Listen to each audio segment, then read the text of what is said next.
Eh bien le bonjour à tous et bienvenue dans ce nouvel épisode de Attends 2 secondes. Alors nous voici de retour chez moi, ça faisait longtemps que j'ai pas fait un épisode dans ce lieu sombre et sinistre. Mais du coup on a des nouveautés plutôt intéressantes et inattendues. Comme par exemple chez Tesla. Souvenez-vous, il y a 4 ans, ils ont présenté leur pick-up avec un design ultra géométrique, très futuriste, on dirait un véhicule qui vient de la NASA tout simplement. Et c'est 4 ans plus tard, après de nombreux échecs au niveau surtout de la qualité, par exemple on se souvient de la vitre cassée, c'était assez gênant pour Monsieur Elon, mais il l'a fait, c'est bon, il a même commercialisé depuis quelques jours le nouveau Cybertruck, le nouveau modèle de la Tesla, donc pick-up comme je vous l'ai dit, repris quasiment à 100% depuis le concept présenté en 2019. Donc c'est tout simplement un monstre, il fait presque 6 mètres de long, il fait 3 tonnes, s'il enclume le machin,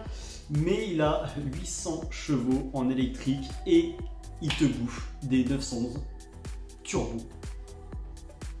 Est-ce que c'est bon pour vous? Donc niveau capacité en tout terrain, on n'a pas encore suffisamment de preuves pour voir si ça fait largement l'affaire, mais en tout cas à mon avis il a prévu le coup tout simplement. Pour dire que c'est un véhicule surpuissant, surdimensionné, le prix sera pas forcément immense également, donc peut-être une petite surprise, mais en tout cas Elon t'es tenace, mais bravo. Alors maintenant, je suis tellement désolé, mais on va partir chez Citroën. Je pense que vous l'avez déjà vu parce que les sorties il y a déjà plusieurs semaines. C'est la nouvelle C3. Donc, la nouvelle C3 change carrément de look et de silhouette. On n'est plus sur une silhouette de citadine classique très ronde, comme on le voit tous dans nos rues. Non, là, on est plutôt sur un type de crossover. Donc, on rejoint encore la team bagnole surélevée.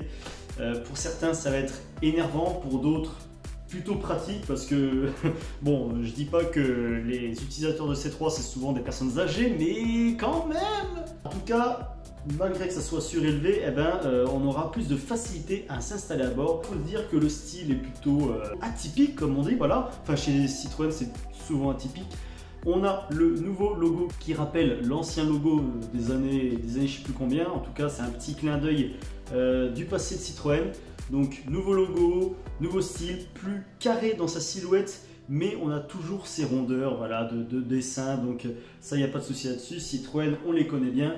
À l'intérieur, on est un peu plus sur du dessin sérieux. Donc, on a un tableau de bord qui change complètement. Là, on est reparti sur une feuille blanche. Après, la qualité des matériaux, bon, voilà, on n'est pas sur une Rolls non plus, mais c'est vrai que visuellement, on en prend quand même plein aux yeux, donc pourquoi pas. Et maintenant, on va passer vite fait chez Porsche qui ont présenté il y a quelques jours leur nouvelle Panamera. Attention, avant la Panamera, comme ça, et là, après la nouvelle Panamera.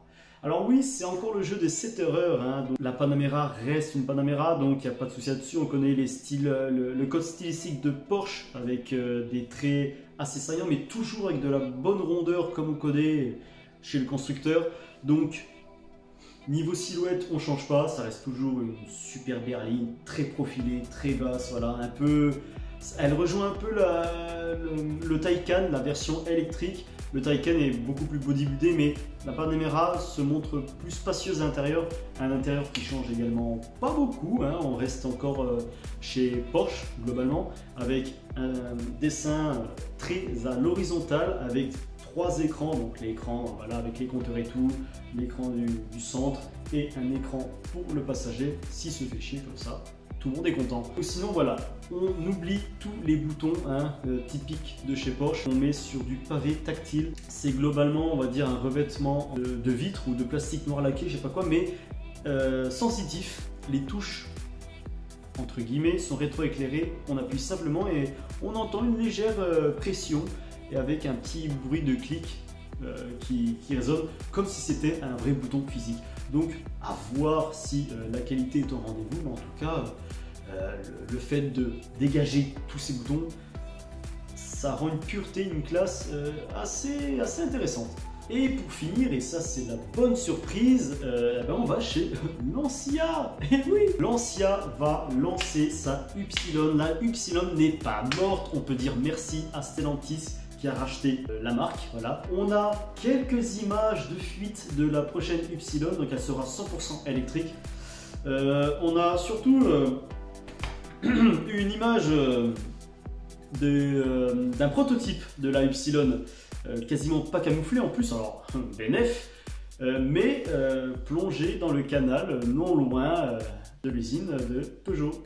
Voilà, c'est un essai routier et ça a fini dans l'eau. Pourquoi pas, hein, c'est un concept. La future Ypsilon sera un futur flop, non? Oui, bon, attends, fâche pas les rageux quand même. Et voilà, c'était tout pour cet épisode. J'espère que vous avez aimé. Donc voilà, là, globalement, c'était des nouveautés assez exclusives, assez inattendues, comme je vous l'ai dit. Je vais plus vous casser les glaouis avec ça, mais abonnez-vous, partagez la vidéo, ça me ferait extrêmement plaisir.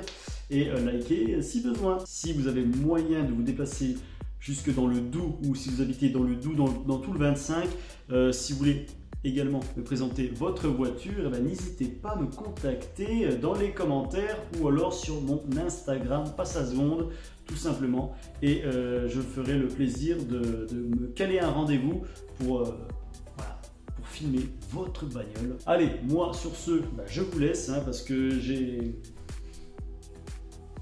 rien à faire, j'ai du montage tout simplement. Et à bientôt, salut.